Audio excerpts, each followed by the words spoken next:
Hi everyone. Okay. We have a guest speaker here. His name is Vinod. He's going to tell us a little bit about what it's like to be successful and so young and try to inspire you in this room. What it's like to be able to fill such big shoes. So we can welcome all up to the stage.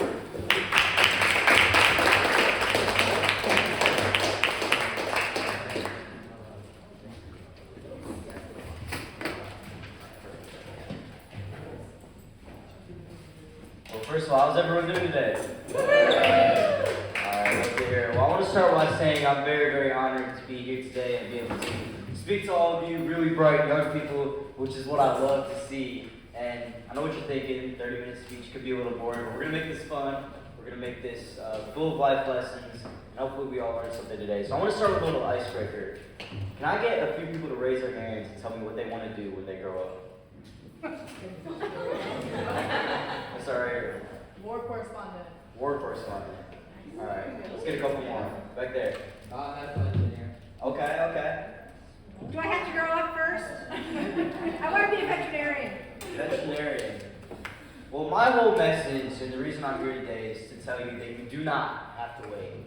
You can start early, you can start young, that's what I've done. And I want to start by introducing you a little bit about myself. So my name is Vedant, I'm 17 years old, and my whole journey started when I was about, let's say, 4th grade. I was in India, and I was at my cousin's house, and he has a bunch of poems on his wall. One of them said, "You are a special person." I'm reading this poem and I'm thinking, wow, this is really inspirational. I'm in 4th grade at the time, and I remember I'd read the news headlines every year and see a special individual in the high school would take their own life because they didn't feel special. 8-year-old me thought, I gotta do something about this. So I took that poem, I brought it back to my high school. I said, I want to read this on the announcements. I want all of my older peers to see that their life matters. And I went and did that, and the response that I got was a classroom said teacher said their whole classroom of kids was in tears.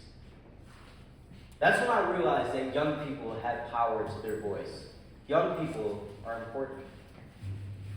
That same year, I got my first speaking opportunity.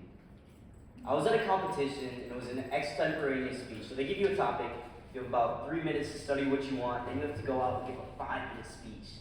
That might sound like a lot for about an 8-year-old at the time, but I remember I read my topic. I couldn't be more thrilled to get out there and tell the judges about my topic. I think something was sparked that day. Something sparked me to say that I can make a difference as a young person. Let's fast forward from here. I'm in 5th grade. I found out one of my dear classmates had cancer. I said, I gotta do something. I wanted to create a fundraiser. Me and a couple of classmates got together. We said, we're gonna make this a school-wide effort. We're gonna make sure that she feels special. We're gonna make sure that we raise $5,000. A group of 9-year-olds raising $5,000. That's a lot. What we had to do was we had to go door to door at the local businesses and ask all of them to help on this effort. That was the roots of my entrepreneurship at a young age. And I remember, when you can appeal to someone, when you can touch their heart with a topic that matters, good things happen. We were able to raise almost $10,000 that year to be able to support my classmate. And I think, more than anything, it taught me that people want to have their heart touched. Let's fast forward another year. I get to 6th grade. Me and my sister took a special education path. We took all online classes. Now, we've all experienced COVID. We know what that's like to have to do everything virtually behind a computer. This was a few years prior to COVID. And I remember for her, she was able to accelerate at a really fast pace and take a lot of high school classes just as a middle schooler. And I'm sure she could come up here and give a whole speech of her own, now being a student over at Michigan Ross. But another thing happened that year that really changed my life. How many of you guys watch sports? A lot of sports fans in here? NCAA tournament fans, college basketball? Okay, so Detroit was hosting the first and second round of the NCAA tournament that year. And I reached out to everyone I could because I saw this opportunity for Sports Illustrated for Kids. They wanted young people to be journalists. I said, let's give it a go, let's apply. I called every person I could think of at U of M and Michigan State, hoping that one of the two schools would end up in that playing field.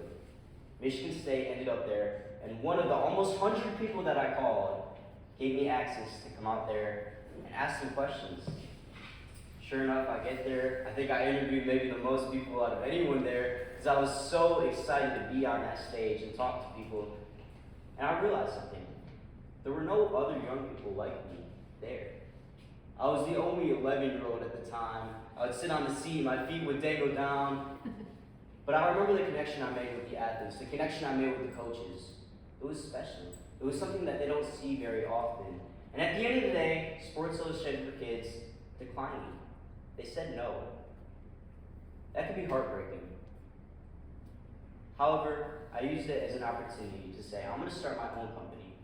I'm going to show thousands of kids out there that they can do what they want at a young age. They don't have to wait. My journey's been all about persistence. For those of you who haven't already experienced it, in life you're going to hear no 90% of the time. It's those few yeses that you have to create. You have to make your own opportunity.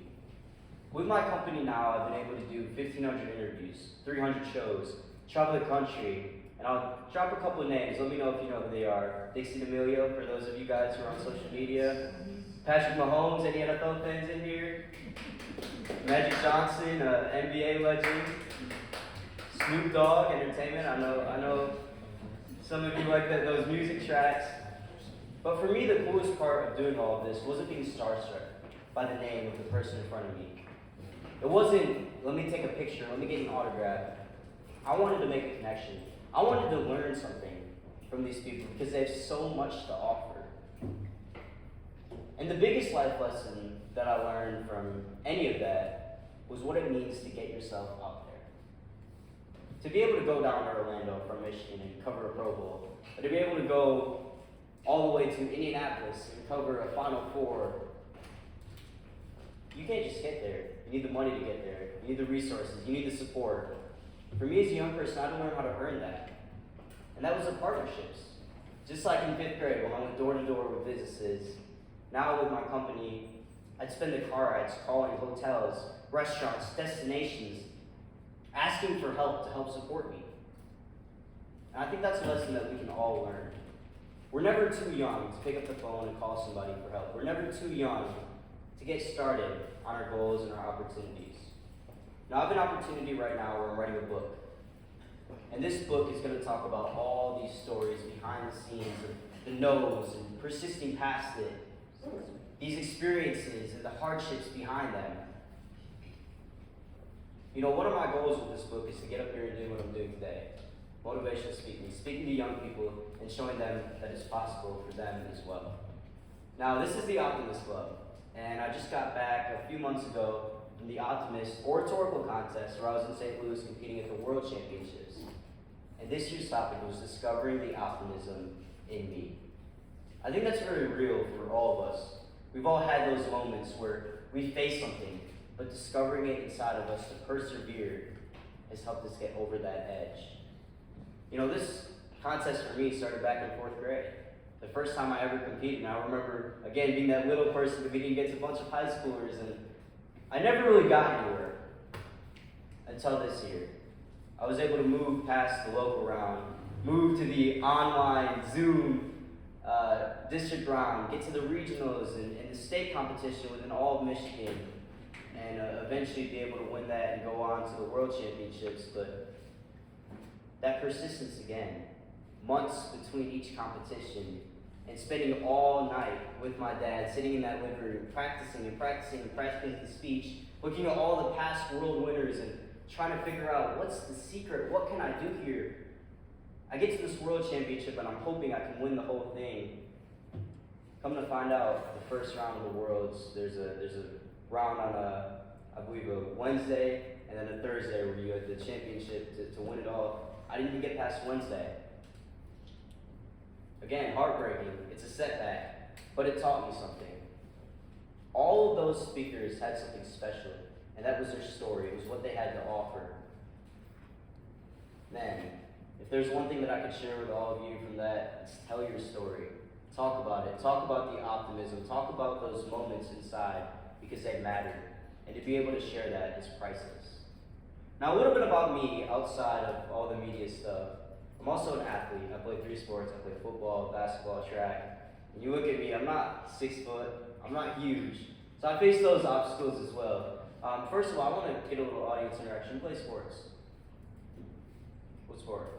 Field hockey, Field hockey. volleyball. Oh, my bad, swimming. Swimming. Baseball. That's a lot of diversity. I just heard, I think, 5 different sports from 5 different people.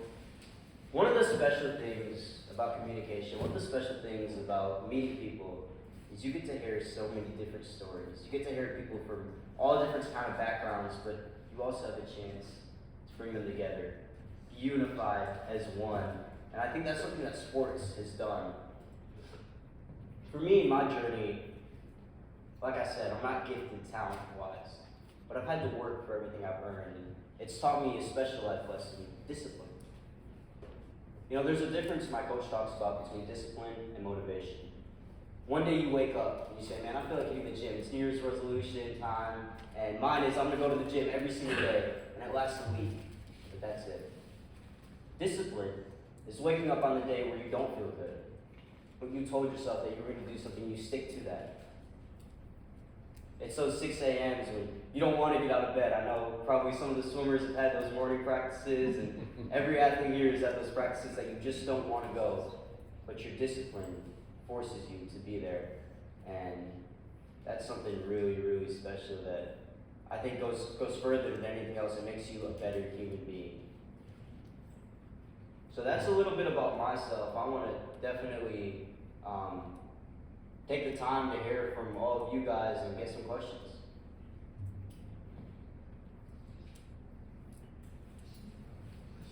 Can you tell a few stories? Oh, go ahead, I'm sorry, go ahead. Go ahead. I have a question. Were you always, at a time in your life, were you always like very confident speaking, especially in front of like people, or was it a time where you were like shy and you had to like grow into that? I think for me the biggest thing is when I started speaking in 4th grade, I was so naive, I think, to the stage that I was at, that it was kind of just, this is so cool, I want to do it. However, as I kind of grew into it, I found that the biggest thing with confidence is when you're on the stage, you're in control. And you, more importantly than anything else, have a chance to touch the person who's listening. You can change your life. And when you realize that it's bigger than yourself, I think it makes it so much more important to share that story. Because the nerves, you know, they happen, but changing a life, that's something that's way too special. Can you explain a little bit about the Global Kids Media? Yeah, so Global Kid Media, I started it when I was 11 years old, right after that NCAA tournament, and basically it was going to be a platform that, let's show other kids, whether you're an artist who likes to draw, you can start now. You don't have to wait till you're 20, 30 years old. Like, you know, adults will tell you, you know, wait till college, wait till you're 20, 30 years old. Right now you have to do this, this, and this. Why don't you start now? And I wanted to be that image, and at first I said I'm going to be the first sideline reporter on ESPN, but then I realized I could start my own brand, and I could do it my own way. And I think now, kind of going into college, I want to get other young people involved. One of the things that I'm really proud of in my journey is I've had a chance to work with different foundations. And with these foundations, we've worked with NFL moms, successful jocks, and that's all about, you know, the great families behind these incredible athletes. So being on the board of that, going out to Tampa Bay and being at a Neiman Marcus event, and talking to people about that. Working with Coach Hugh Jackson, who's an NFL coach now at Grambling State, and working to prevent human trafficking. That was really important to me, and now having a chance to work on that as well. So Global Kid Media has been, it started off as one goal, and it's branched off into so many different things. 2 questions. What interview were you most intimidated by going into? And what interview is the one that you're most proud of having accomplished? I'll start with the second one. At the Pro Bowl a few years back, I had a chance to, interview all these athletes. Like I said, Patrick Mahomes, Deion Sanders, Snoop Dogg at a celebrity game, all these NFL stars. But there was a Special Olympics flag football game that they were doing, and I had the opportunity to interview some of the kids from the Special Olympics. That was by far more cool than anything I've ever done, just because they brought a genuine passion, a genuine energy, and happiness to the interview. And again, that's something I've never experienced before, and it was really cool. And it was definitely priceless. Now, as far as the most intimidating interview I've ever been conducting, let's see. There's some coaches that have this reputation on media of being stern, tough guys, but then you get to know them and they're really cool. My first question I ever asked was to Coach Tom Izzo of Michigan State, and you see the clips every now and again of him getting at his players, and I've gotten to know him over the years, and he's been one of the most supportive people of me ever, and so that was definitely an experience. Thank you. You do a lot of interviews. What are some of the questions you ask that really pull out what you're trying to get from that person? I think nowadays in media, so many people want to get that headline.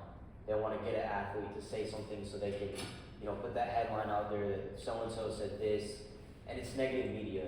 My goal is always, I want to have a positive media platform. I want to promote the good things that these athletes are doing, and let's talk about the things they want to talk about off the field, off the court, outside of just their sport. So I always try to talk about their family, their foundations that they run, the good things that they're doing in their community, because that's who the people around them see them as, and that's the man or woman behind just the athlete or celebrity.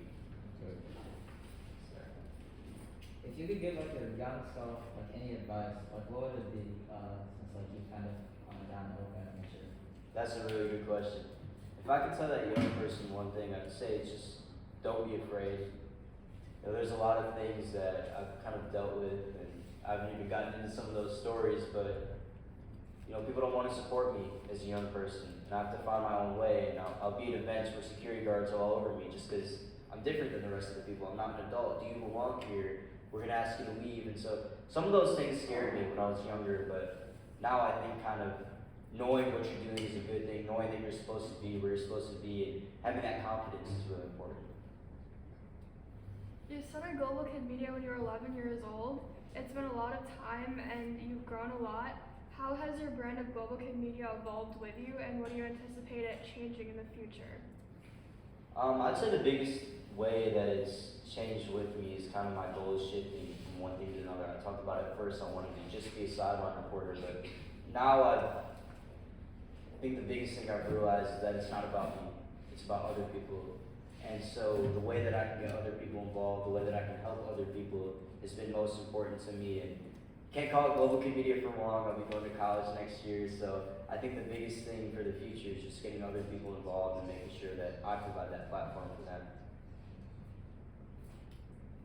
How did your parents react? So like having such big, ambitious goals at this young age. Yeah, I'm sure they could probably give a 2-hour lecture about me to all of you, but I think the biggest thing that my parents did is, my dad especially was supportive in the way that he, drive me out here. I don't have a license until recently, so when I was 11, 12 years old, someone was in the car with me, someone was helping to support me to do all these things, but at the same time, they pushed me a lot. They're the ones who opened my mind that you can do so many different things. You don't just have to stick to the normal things that kids do, so they opened my mind and they supported me, and we go at it sometimes just because as an athlete, as a student who's taking a lot of AP classes, and at the same time having this business, trying to balance everything, but I think they pushed me in a good way to be a better person.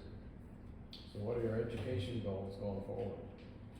Education goals going forward. I want to pursue a business degree. A lot of people say, are you going to go into media, are you going to go into broadcasting? But for me, writing that book that I've written and now having this goal of going into motivation speaking, I think business has always been my passion.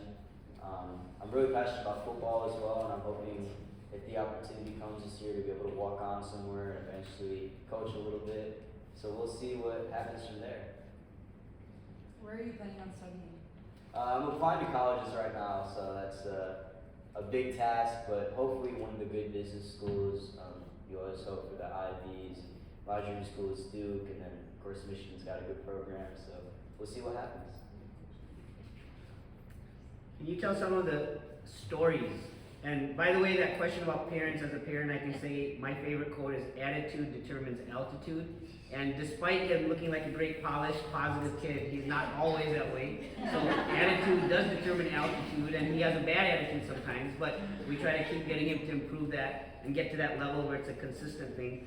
Tell some of the stories about what it's really like, Giannis, how you got to Giannis, and Yeah. the whole journey and what it was like.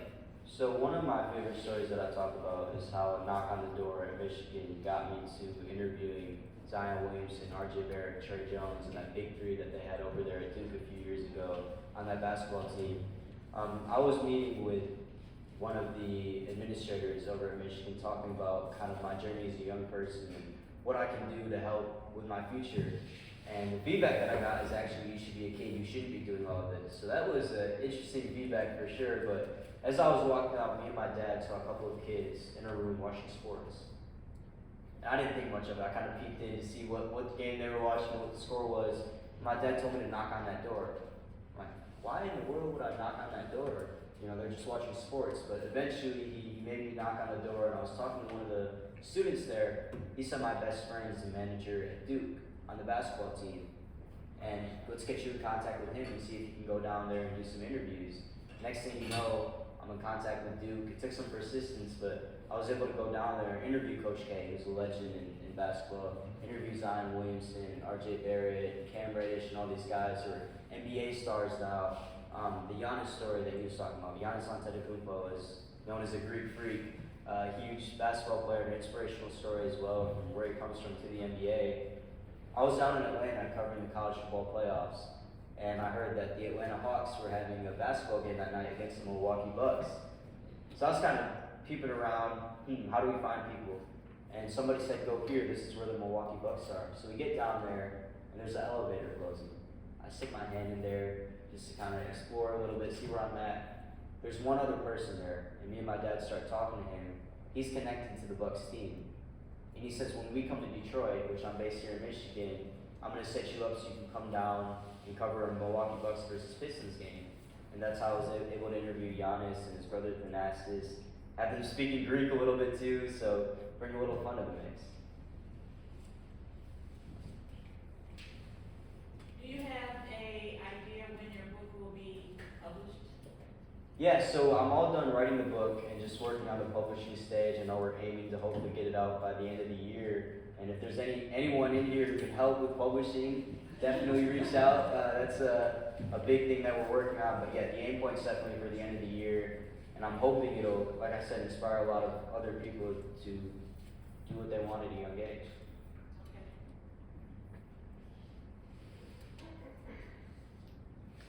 How about the story of the late nights and what you do, Yeah. late night working and the drives and. So that Duke story I told, going out there, I remember that day specifically. As a student athlete, I was swimming that year. So I had an early morning swim practice, I believe, at about 6 a.m. So I get there, swim all day, then I have a long day of school. I think I had 3 AP classes that year. So I was taking all my classes. That night, we had a swim meet. I go to my swim meet. I'm getting home at about 9 p.m. and my dad tells me there's this Duke game that we're going to go out to. I'm like, are you serious? Like, I just got home. It's been a 15-hour day. But that's what it's about. I mean, with any journey that you want to do, you're going to find that there's sacrifices you have to make. And you can't be everywhere at once, but you got to try to find a balance somehow. And it'll always be a lot of late nights, early mornings, and that's just part of the grind. So with all the like interviewing, and what are the fun and I'll say more boring parts of like the handling the work, all the contacts, and like figuring out who to interview? Yeah, so for me, sometimes the way I do it is when you're covering a football team, if I'm not getting access to be at the press conferences, I kind of stand outside the stadium until the players come out. And a lot of times you grab someone for an interview and I don't even know what their name is.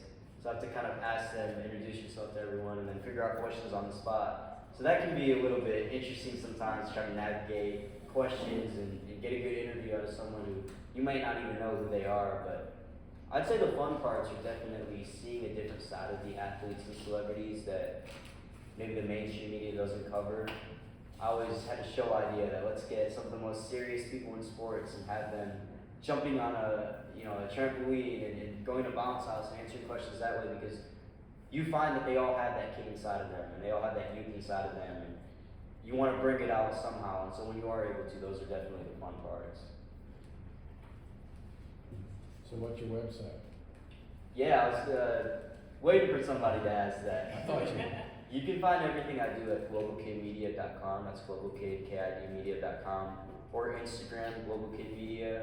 Basically all social medias, and definitely give it a look, give it a follow if you can, and you'll be able to see some pretty cool people on there.